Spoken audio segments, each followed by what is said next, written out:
Hi hello welcome back to Chefmurugansrecipe. இன்றைக்கி நம்ம சேனலில் வந்து பார்த்திங்கன்னா ரொம்ப ஒரு 2-3 சப்ஸ்கிரைபர் வந்து நம்மக்கிட்ட கேட்டது தான். வெண்டைக்காய் வந்துட்டு புளிக்குழம்பு இல்லாமல் ஆல்ரெடி நம்ம புளிக்குழம்பு போட்டிருக்கோம் கத்திரிக்காய். வெண்டைக்காய் வந்து குழம்பு எப்படி வைக்கிறதுன்னு கேட்டிருந்தாங்க. ஸோ அவங்களுக்காக வந்துட்டு இன்றைக்கி நம்ம பண்ணியிருக்கோம். இது கூட வந்துட்டு ரெட் ரைஸ் சாப்பிட்டோம். ஸோ ரொம்ப சூப்பரான காம்பினேஷன்.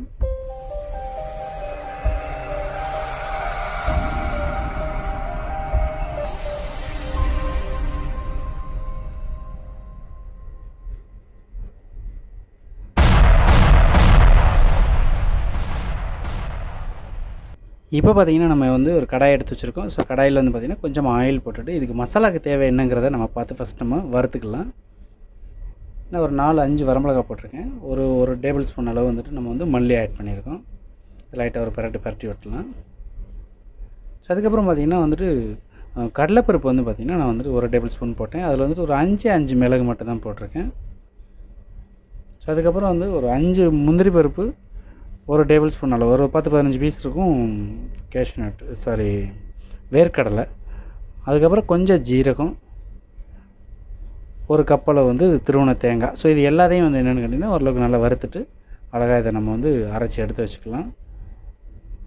ஸோ இதுக்கப்புறம் நம்ம இன்னும் அதே கடாயில் இன்னும் கொஞ்சம் ஆயில் ஊற்றிட்டு நம்ம வந்து வெண்டைக்காய் வெட்டி வச்சுருக்கோம் இல்லைங்களா. ஸோ அதை வந்து நம்ம நல்லா ஃப்ரை பண்ணி எடுத்துக்கலாம்.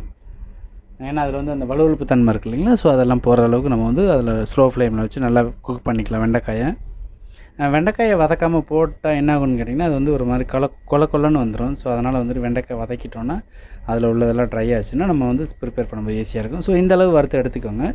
நான் இதை வந்து ஒரு பவுலுக்கு மாற்றிக்கிறேன். இப்போ நம்ம வந்து வெண்டைக்காய் குழம்பு எப்படி வைக்கலாங்கிறது தான் நம்ம அடுத்து பார்க்க போகிறோம். ஸோ ஆயில் காஞ்சிருச்சு. ஒரு 1/4 டேபிள் ஸ்பூன் கடுகு போட்டேன். சும்மா பேருக்கு வந்து ஒரு 10 வெந்தயம் போட்டிருக்கேன். ஒரு வெங்காயம் வந்து நான் ஆல்ரெடி வந்துட்டு சின்னதாக கட் பண்ணி வச்சேன். ஸோ அந்த வெங்காயத்தையும் அதில் ஆட் பண்ணிக்கிறேன். அதுபோக கருவேப்பிலை,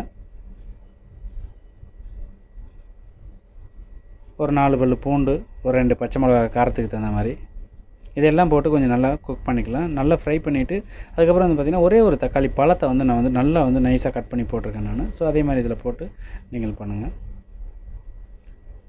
ஸோ இப்போ எல்லாமே ஃப்ரை ஆகிடுச்சு. நம்ம ஆல்ரெடி ஃப்ரை பண்ணி வச்சுருக்க வெண்டைக்காயும் நம்ம இதில் சேர்த்தாச்சு. இதுக்கப்புறம் வந்து பார்த்திங்கன்னா வெறும் கொஞ்சம் வந்து ஒரு 1/4 டேபிள் ஸ்பூன் மஞ்சத்தூள், அதுக்கு வந்து உப்பு வந்து நமக்கு தேவையான அளவு போட்டுட்டு நம்ம வந்து இதை நல்லா வதக்கி விட்டுக்கலாம். ஒரே ஒரு லெமன் சைஸ் வந்து நம்ம புளி எடுத்து ஆல்ரெடி நம்ம கரைச்சி எடுத்து வச்சுருக்கோம். ஸோ இந்த புளி வந்து கொஞ்சம் கொடுத்தோன்னா இன்னும் நல்லா டேஸ்ட்டாக இருக்கும். காரத்துக்கு வந்து கொஞ்சமாக வந்து நம்ம வந்து பார்த்திங்கன்னா மிளகாத்தூள், காஷ்மீர் சில்லி பவுடர் நான் போட்டிருக்கேன். உங்களுக்கு அந்த மசாலாவில் இருக்க காரமே போதும் அப்படின்னா நீங்கள் ஒன்றும் தேவையில்லை, அடிஷ்னலாக ஆட் பண்ண வேண்டியதில்லை. ஸோ காரம் வந்து நான் புளி ஆட் பண்ணுறதுனால கொஞ்சம் காரம் இருந்துச்சுன்னா நல்லா இருக்குன்றக்காக வந்துட்டு நான் இதை சேர்த்துருக்கேன். ஸோ இதே மெத்தடில் ப்ரிப்பேர் பண்ணிங்கன்னா உங்களுக்கு நல்ல ரிசல்ட் வரும். ஸோ இப்போ பாருங்கள் புளி ஊற்றியாச்சு. புளியோட பச்சை வாடையெல்லாம் போயிடுச்சு. இதுக்கப்புறம் நம்ம ஆல்ரெடி வறுத்து அரைச்சி வச்சுருக்கோம் இல்லைங்களா. ஸோ அந்த அரவையை வந்து நம்ம இதில் சேர்த்துக்கலாம் மசாலாவை. ஸோ நல்லா நம்ம கிண்டி விட்டுருங்க. கிண்டி விட்டதுக்கப்புறம் என்ன பண்ணலான்னு பார்த்தீங்கன்னா நம்ம வந்துட்டு அந்த ஜார் இருக்குது இல்லைங்களா. ஸோ அதையும் நம்ம அலசி இதில் ஊற்றி